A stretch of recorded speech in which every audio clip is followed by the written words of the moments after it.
Hey, Hey. this is Jennifer. This is Beau. Yeah, exactly. Good afternoon, it's Beau from BEAU'D Not Broken, and this is the Daily Bend, and we are down in Orem, Utah, in the United States for those periscopers that are from somewhere else. And we're with Jennifer, kind of a special, well, very special version of the Daily Bend, where we're going to talk a little. We've been doing. A lot of us have been doing 22 push-ups per day for 20 days in awareness of all the veterans. That one of the statistics that comes out is 22 veterans every day in the United States kill themselves. And so we've been doing push-ups, other people doing sit-ups or whatever it might be to raise awareness. And Jennifer's going to have some good information for us as far as a little bit more about what's been going on. I've been posting the website for Veterans in Crisis, but as you know, sometimes our government doesn't do a great job of helping our veterans, but we just want them to know how much we love them and appreciate what they've done and the sacrifices. I mean, it's cliche to say the sacrifices, but so today's show is centered around a certain veteran and a certain father and a certain person that gave his life to freedom, basically, in Vietnam. So, again, this is the Daily Bend, and I break in all the time to say, for people that are watching, because this is live, and we do download onto YouTube, and then also we download onto BEAU'D Not Broken. So, after all of that... Yeah, take a breath. Take a breath. I'll give him a breather, and I'll There tell we you a go. little bit more about why I even asked Beau to allow me on the show. Because I've been following you, doing your push-ups, and bringing awareness, and today marks kind of a sad day for me. I already told him I was going to cry. Sorry, everyone. It's okay, she cries. But- right, everybody? Yeah. Yeah. It is. So today marks the 44th anniversary of my dad's death in Vietnam. And so because of that, I wanted... Sorry, Go ahead. interrupt. He was a part of the Easter That's correct. offensive, which Correct. for some of you history buffs, but was a huge operation that occurred between, I think it was March and, if I know my history right, October of 1972. And there were more than 10,000 troops killed, 33,000 wounded, 4,000 captured or missing or whatever it was, and maybe even more than that. But it was just this huge movement by not only our government and our troops, but the Vietnamese, and I don't remember if it was the People's Army or whatever, that we were aligned with to help them out. So anyway, hopefully that... I love that he gives you the context, because I just want to go into, this is my dad. Right. He was very young. He was only 20 years old when he was killed. And he was killed, actually, the letter from Richard Nixon said that it was mechanical failure in the helicopter. But I've had miracles in my life where I actually have talked to a witness, and Right. his helicopter was actually shot down by one of the tankers, a Russian tanker, actually. Yeah, thanks, So- Russia. Appreciate Yeah. that. So, just a little bit about why this is special to me is because I actually didn't know who my real father was till I was 24. Really? So I kind Didn't of... know of him at all? Wow. I didn't know of him at all. Okay. My mom had kept it secret. She had a fling in college over at Southern Utah State College at the time. It's Southern Utah University. And he got drafted and was sent off to fight, and she discovers she's pregnant with me. And Wow. we're talking, the late 60s. And so it was just not as acceptable as it is nowadays Sure. for an unwed mother to be pregnant. Right. So she kept it quite secret who my father was. But growing up, I always knew that I didn't quite fit in. It was kind of... I don't even know how to explain it other than just something inside me that knew that I was missing something. Right. I always felt like I was missing something. And I was looking through pictures, and there was a picture one day that I found of just some random person. And I asked my grandmother, who's this? And she said, well, this is so-and-so. We think this could be your dad. And I'm like, what do you mean think this could be my dad? I'm like, Wow. there's some secrets I need to find out about. And you know, when my mom first gave me a kind of a taste of that, this is why you're kind of different. You look different than everybody else. A lot of my characteristics are a little bit different. I was in the 8th grade, and I've always wanted to be a broadcast journalist. Always wanted to be a broadcast journalist.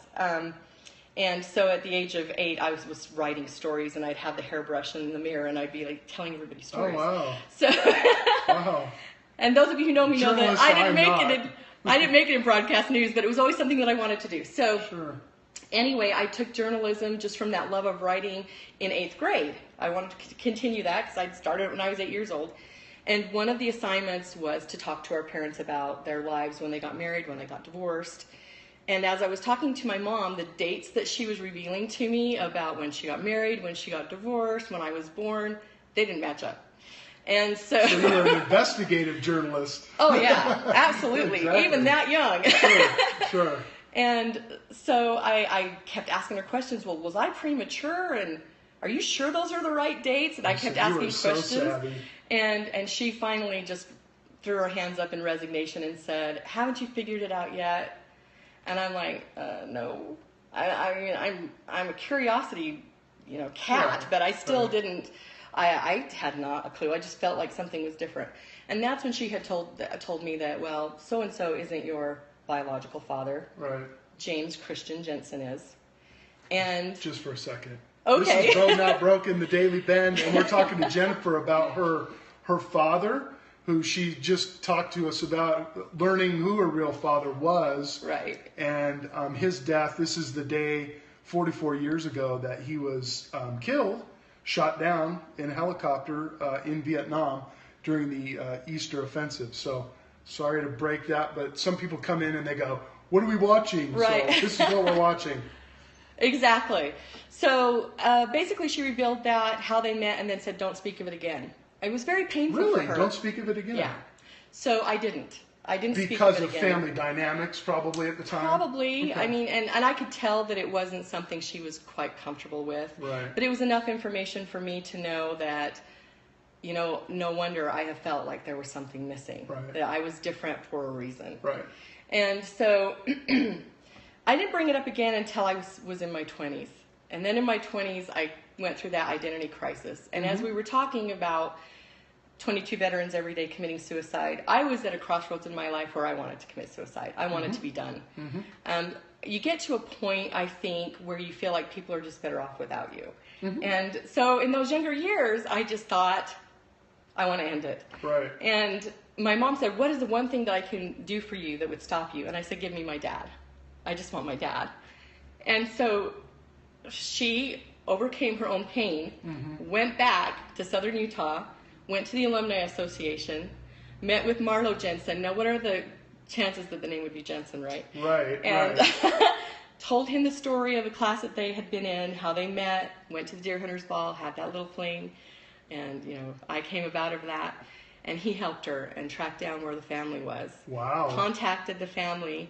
Quite a bit of courage on Mom's part. There. Yeah. We talk about faith and courage And and the endurance. Alumni Association, that Wow, they that's actually really kept neat. those records. That's And really neat. I don't think that that's typical, that he No. went that extra mile. No. But it was at that point that she was told, well, I'm sorry, but Jimmy, he went by Jimmy, he was killed in Vietnam. So that was really my mom's even first Right. notion that something had happened to him. Oh, so she didn't know that he had been killed. She No. just had put him out of Right. the... Okay. For whatever reasons, All right. for her own survival, Right. she went on, and Sure. that was her information. And the interesting thing is I had a feeling too that something was going to be the case. Right. Because when I was a senior in high school, my mom had told me, as I told you in the 8th grade, don't speak of it again. But of course, over the years, you wonder. You always wonder what's going on. What was he like? Do I have his hands? Do I have his eyes? Just things of that nature. Right. Cool My stuff. senior year, the replica of the Vietnam Memorial came through and was actually at the Salt Palace on display. And our history teacher, I believe it was Brent Taylor, and he's passed, but I'm from West High, so shout out Panther Pride. A lot of West High, Salt Lake City. Absolutely. I forget that this is like everywhere. People could be watching this from New York, That's California, true. everywhere. Yeah. So anyway, we went to the Salt Palace, and I was just perplexed. wonderment, perplexion, confusion, Right. and just drawn. And I walked up and down looking for a name. And I don't know why, I was compelled. And, Mr. Taylor was like, okay, it's time to get back to class. And as we walked, I waited till everybody was gone. And my friend saw that I was staying back. Right. And she said, do you want me to stay with you? And I said, no, I don't know how long this is going to take me. I'm looking for a name. I'm looking for a name.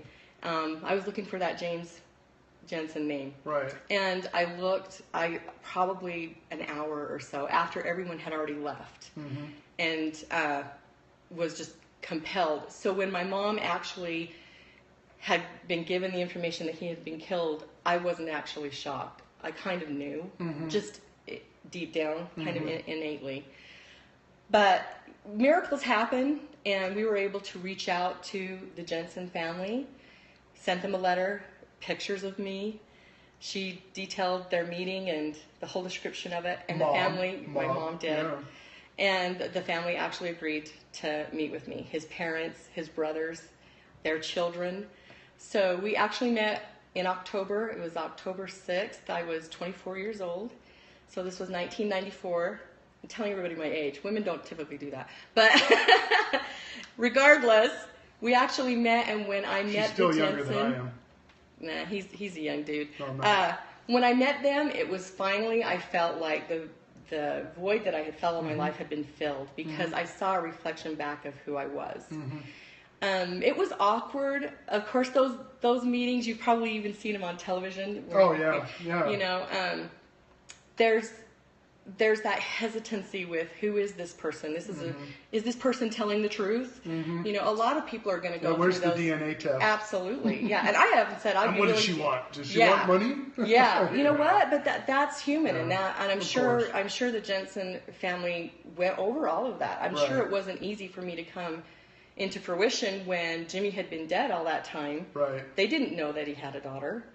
Obviously I didn't either. So Yeah, there's definitely. I mean, the first thing that hits me are the eyes.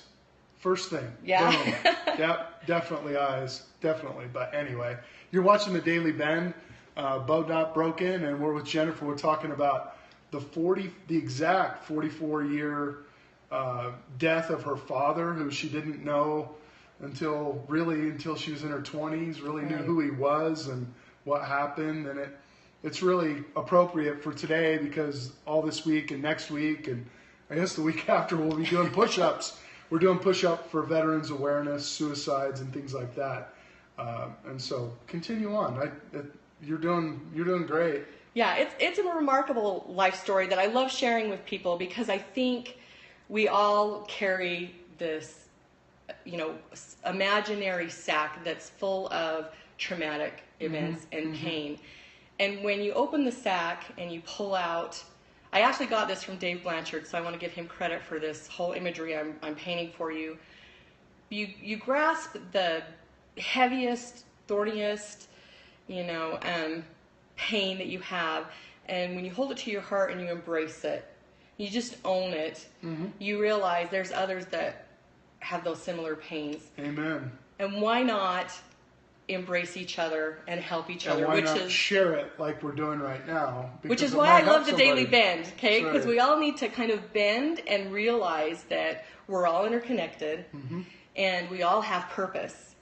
And so I wanted to continue on with sharing my story of having the Jensens in my life, because they've been a miracle, not only for my own identity, but miracles that have happened since then. In meeting them, I can call them my aunts, my uncles, my Very cousins, cool. Very my cool. grandma and grandpa. I have been embraced, and it's taken time. And I don't question why they questioned, who am I? Who is this girl coming in? But I think that common denominator of a love for a man who basically sacrificed his life Sure. for the benefit of others. Sure. And the others were not just his comrades. It's every single one of us as United States citizens, and the freedoms and liberties that we enjoy today. And the Vietnam War gets such a bad rap because, we technically lost that war. But, and our troops it was a time when our troops were really treated, those that were returning were treated not very well. And some didn't want to be in the war, and some did. And very, not similar, but somewhat similar to what it is now. But it's kind of interesting how we, thank goodness we've kind of changed. We're fighting new wars now. These, horrible freaking people that just love to blow people up. I mean, it's a whole different strategy, but I think you can see people could see the correlation. But for someone as young as he was, and I look at it in a different way. What a gift! What a gift that your mom and he has given to to society as someone that lost a father, and talking about it, and the family and the whole thing. It's really, when you said that it was the 44th year of him, being killed, I forgot that I was a little kid when I was watching it on TV. I mean, I didn't know what the heck was going on. We're fighting a war. It's kind of a weird thing, but Right. So I appreciate you sharing what's going on. This is the Daily Bend again on BEAU'D Not Broken Network, and we're talking to Jennifer about this whole thing. Maybe share. I know you've got more to share, but also behind us, you want to talk a little bit about what's behind us?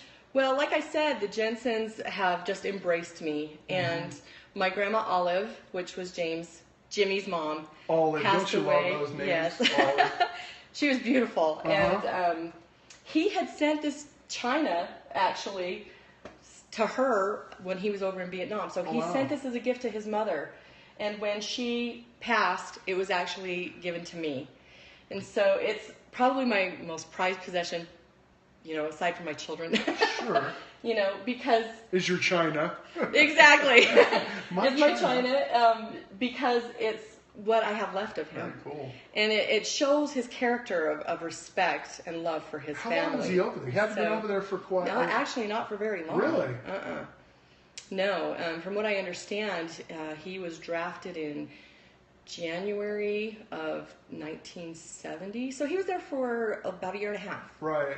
Yeah. So he was an infantry guy, or was he a helicopter? Was he a pilot, or we don't know? He was in the 1st Cavalry of the Army, the 8th Division. A big and gun he was guy a on the side. sergeant first class. Well, this is the interesting thing. I don't want to skip anything, but over time, I've had, as I said, miracles come into my life. And when I had become engaged, I was in the singles ward, and I'm a member of the Church of Jesus Christ of Latter-day Saints, and so they have single wards. And that'd be the Mormons. That's Mormons? the nickname, the Mormons. We're in Utah in the United States, right? And so this is home of, now Mormonism. Right. So I'm glad he's here to always qualify, because I don't want to take advantage of the audience that they are all Mormons or anything like that. I definitely don't, and I'm not sharing this because of that. But there was a young man who just come home off his mission, and he worked for the American Genealogy Society, and I had met the Jensens, but they hadn't been in my life for very long. We're talking a few, maybe 6-7 months. Right. And we were at dinner, and I was sharing my information about how I'd love to know the genealogy of the Jensen side of my family. I know that my grandpa, Liar, his mom was named Melba Utley. And he said, "What?" Yeah. And he said, "Well, I'm not Utley." He said, "Well, tell me a little bit about her." And all of a sudden, he's like, "Jen, we're related. I need to introduce you to my grandpa, Golden Utley, because that's Melba's brother." And I was like, "You got to be kidding me." Melba Utley. He loves these names, right? Yeah, well, it's like any of you old folks that like Fletch. If you ever watched the movie Fletch, Marvin and Velma of Provo, and he says, "I love all those names, Marvin, Velma, Provo." It's great. We have some interesting names here, which there's everywhere, but sorry. But Christopher actually invited me to meet his grandpa, and I did. And we went to his house, and he pulled out the genealogy records because I wanted to know all this about me on this other side that I had felt missing for so long. And when he pulled out the genealogy records, he became stunned, and he said, "I cannot believe this." And I said, "What?" And he said, "Come here." And I looked at the pedigree chart, and underneath Jimmy's name, it said that he had a daughter. And he said, "We have never seen this before. We don't know how this got here." He said, "It's the first time that I've actually seen it." So I actually took the, birth certificate or whatever. Yeah. I was like, somebody knew something. And I took it back to the Jensens, my grandpa, and said, "Were you aware of this, that somebody knew something?" And he said, "Absolutely not." But it was, for me, confirmation. Right. It was confirmation, and it gave the Jensens another piece of comfort that I'm not some kind of strange, woman claiming that, Jimmy's daughter, but I really am. So anyway, so I had that miracle. And then when I was a journalist for the Spectrum in Cedar City, Utah, Cedar City has this magnificent memorial with monuments to World War II veterans, World War I, Vietnam, Afghan, I'm not saying it right. What's it called? Afghanistan? Yeah, Iraq? Afghanistan, Okay. Iraq, So so Desert they have Storm, all those, all of them. So Cedar City has this beautiful park, and well, so many of our troops come from rural. I mean, a lot of from urban areas, but a lot of people, a lot of men went, from our rural areas of Utah. So. Absolutely. And I had just become a new member of the Cedar City Rotary Club, and I was giving my classification speech. And in that, you just tell a little bit about yourself. And so, I like to talk about any chance I get about my dad and the Jensen side of my family, because they're just remarkable, amazing, strong, talented people. And so I shared about my dad, and afterwards I was approached by a woman, Kathy Johnson, and she said, I'm on this committee because we're putting together, at the time, that whole park that I'm telling you about is in existence today, was still being built. Mm-hmm. So they were still developing the ideas for a monument for the Vietnam veterans. And she said, when was he in Cedar City and attended, Southern Utah State College? And I said, well, it was 1970s, one, right around then. Mm-hmm. And she said, let me take this to committee. We're only putting names of those from Iron County, but he was in Iron County. He was a student here, so maybe that would count. She went back to this committee, and the chairman, once he heard the name and the date, became absolutely dumbfounded and awestruck, and told her, I want to handle this personally. And this chairman, as I mentioned, I was a journalist. I was the bureau chief at the Spectrum, and it was the Cedar City Daily News, and he came in and he started talking to me about the Easter Offensive and everything that was going on there. He was telling me how they were being abandoned. They were being told to surrender, and all their supplies, they had been cut off. Mm-hmm. So they were basically in a position of starving to death. Mm-hmm. And he said, was just telling me the circumstances, and, I was probably typical people going, this veteran is still unfortunately dealing with those issues. I don't know why. I couldn't understand why he was sharing this information with me. But he said, when we dedicate the monument, I need you to come, and I need to personally have you there with your children. And I said, okay, this is great. So I had a lot of all this historical context, but I didn't know who he was. Mm-hmm. I just knew that he was the chairman of the committee. Mm-hmm. And, time went on, and I went to the dedication, and at the end of it, he motioned to me, and he said, follow me. I followed him, and at that memorial, there was a placard. And he moved his foot, and it was my dad's name, and it had killed in action. Now, at this time, all I knew is from the letters that had been shared with me from the Jensens that it was mechanical failure. Mm-hmm. But when I saw the placard, first of all, I didn't know who paid for it, because I certainly couldn't afford it. I'm a single mom. And when I looked up, with this inquisitive, about ready to ask him, he grabbed my hand, and he put it to his heart, and he said, Sergeant First Class James Christian Jensen, killed in action, and I knew your father. And I just bawled, as I'm bawling now, because that man is David O. Chung. He is the chairperson of the Vietnam Women's Memorial. He worked under Dick Cheney, and he is very well known now. He's in Montana, and he works in Veteran Affairs and has for years. Oh, wow. So you have the man himself. I had somebody who knew my dad, right, who could tell me what happened. And he said, let me tell you why they made the claims that he was killed with mechanical failure. It's because, remember in your office when I was telling you the conditions that we found ourselves in during the Easter Offensive, right, we were asked to surrender. All our supplies were being cut off. He said Jimmy came in with resources. He disobeyed orders to come and rescue as many as he could, and he came in to fortify us, to give us strength. And he gave them resources and food, cigarettes, whatever they needed, because they were completely surrounded. So he was basically shot down while doing this, this kind of humanitarian for his own folks. Absolutely. And so to have David, in my life, since from that moment, he said, you are now my daughter. And so I call him Dad. I was actually going to call him because he is now, even as we speak, en route to Chicago, Illinois. The Gold Star Mothers are having their national convention, and he's going to be the keynote speaker. Oh, wow. So I was going to get him on the phone because in getting to know him, and this is actually a picture of him that he doesn't know I have, because believe it or not, and you probably unfortunately And that's a won't be able picture to of see Dad it. This or is David. David, This is okay. David. Okay. I have this picture because it was in my dad's belongings. Oh. That was shared with me, Oh. which also confirmed that they knew each other. Exactly. That they thought they knew each definitely. other. And just because I want to pay tribute, this is his obituary that we're celebrating in honor of his death today, Right. 44 years. And then what is this? Oh, actually, this is a plaque, and it's actually, I need to get it fixed because it's kind of sliding down. But my dad's high school class dedicated this plaque to him. Oh, wow. Let me show it up So- really close here. Oh, there's a little shine, but people can see it or go back and look at it. You're watching the Daily Bend on the BEAU'D Not Broken Network. We're talking with Jennifer about her father.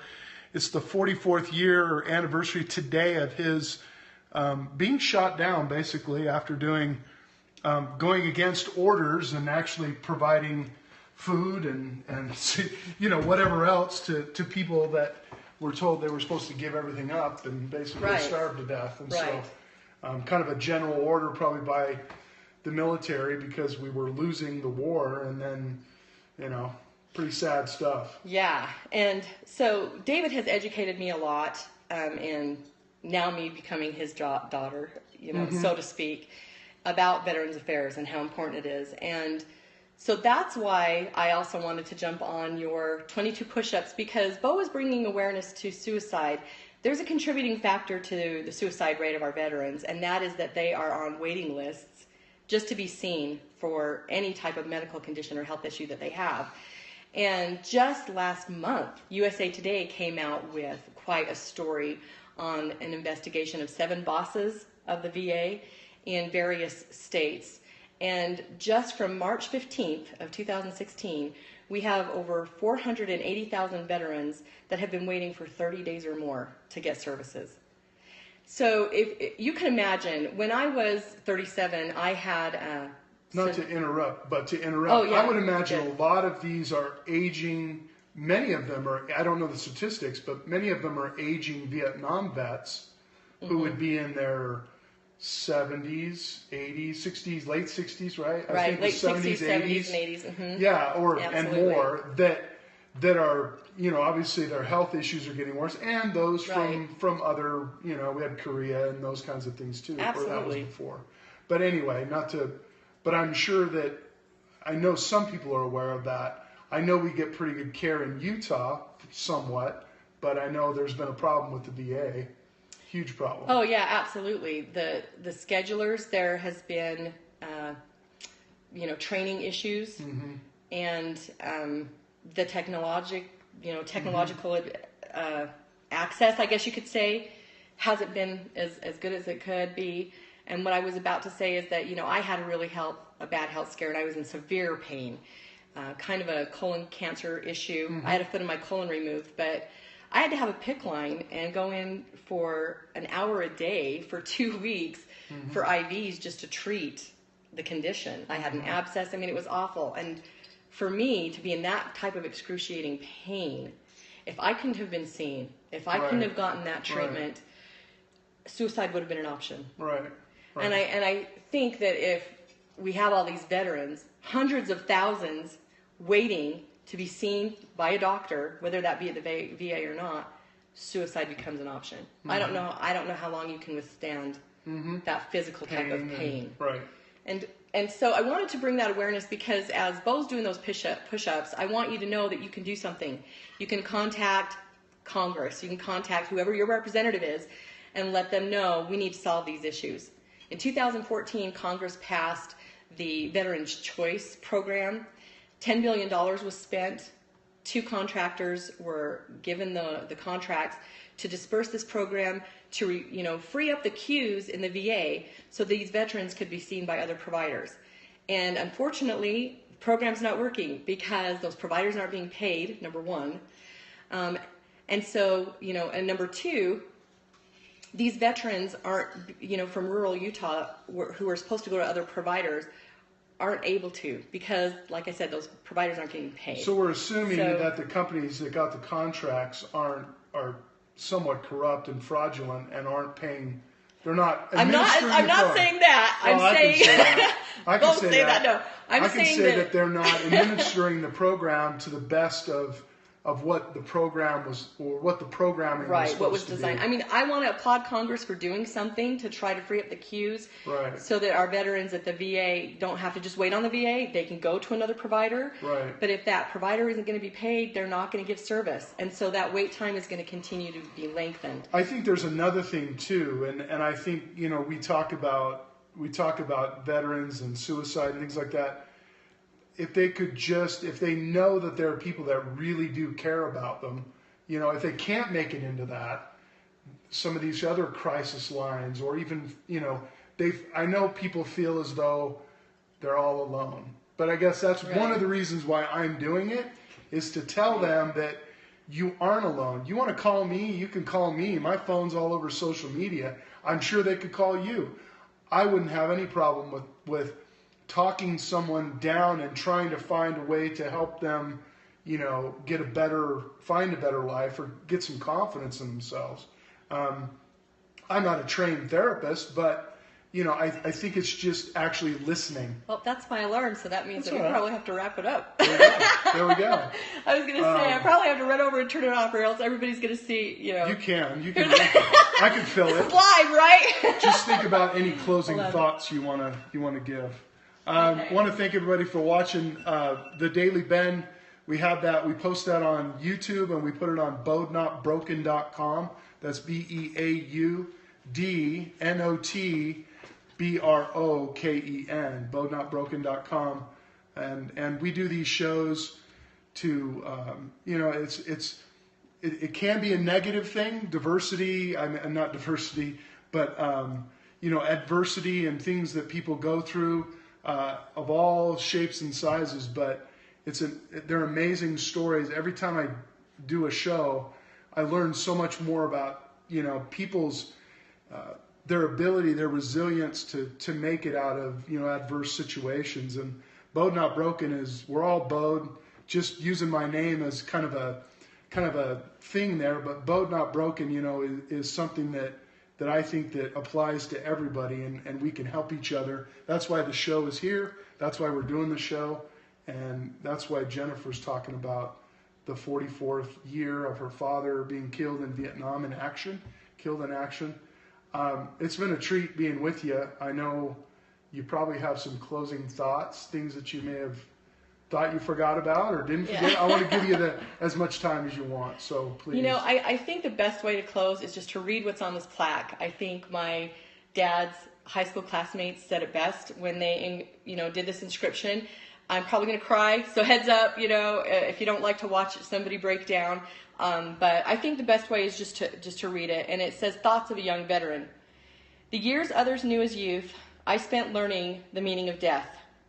The time others spent learning to love, I passed hoping to live through endless nights. The moments others remember as laughs in classrooms, I remember as terror in the jungle. The instants of pleasure taken for granted by others, I remember as forgotten hopes, long ago crushed by the reality of war. The unfulfilled dreams of others are yet to be thought by me, since I am in search of my elusive youth, looking for years lost in combat, which are no more and will never be." So as we have veterans that they're still living through this every day, that's why I'm grateful that Beau has put on the website of NAMI and the crisis line, because this depicts probably what they struggle with every single day in their minds and their dreams, but it's seared in their soul and their hearts. And there are people like me that are left behind. A lot of people like to make comments on the videos, and they're wonderful videos where a soldier is coming home unexpectedly and surprises his family. I break down because I'm never going to know that. I'm never going to know what it's like to be, held on my dad's shoulders as a little girl, to see the world, and to know that I had him to protect me. I do know that now. And So on the anniversary of his death, I think I would just say there is something that you can do. Push-ups is wonderful. I'm going to try to do some and video it today and put it up later. Both probably going to laugh because, it's something that's a little hard for me, but not only is it, doing the push-ups in commemoration of 22 lives that may have been killed, it's probably today we've lost 22 veterans to suicide. Definitely embrace veterans. Go to the veterans' homes and visit these people who gave their lives. A lot of their personalities have changed. Their characteristics have changed. Their physical bodies have probably been mangled and changed. And they mean something. They matter. So you be a volunteer. Definitely let Congress know we need to fix these wait times. We need to make sure these schedulers are trained and that they have the technological resources that they need. And we need to fix Veterans' Choice. Thanks, Congress, for enacting it. Now let's fix it. Make sure you tell your Congress representatives to please fully give appropriations to the Department of Defense, because that is how the VA is funded. Those appropriations go to the VA, and if they're not there, the VA gets cut. If the Department of Defense has to make choices, the VA gets cut.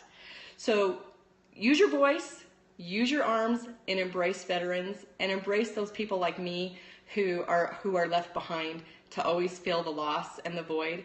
Luckily, I have the Jensen family that made sense for me, but I still feel like sharing the story today is still, it's painful. So thank you for letting me share it. Thank you, Bo, for having the show, as we all need to bend and just love and embrace each other. Bam. I'm not going to say another word. Thanks for being on. This is really special. I have a hard time keeping my emotions in. Very grateful for veterans. Very grateful for this country, and it's not hard for me. I don't have a family, but anybody that I don't have a family that was in the military. Law enforcement, our side, and was in a lot of odd things, and putting your life in jeopardy is something that's really kind of a common thing, whether it's military or law enforcement, public safety, not in another country, but here at home, and the sacrifices that people make, families make. I mean, look at the whole, I wasn't going to say anything, but look at the whole lineage of him and you and your family now. You couldn't have said what you said any better. Nobody could have said it any better. So I just want to thank you for being on, and thank all of you for watching. And hopefully you'll watch it again, send it out to everybody you know, send it out to a vet, send it out to family, and share it. There is help out there. We don't want to lose any of you, and unfortunately we will, but maybe with more and more of this awareness, it'll happen. So thanks a lot. Thank you.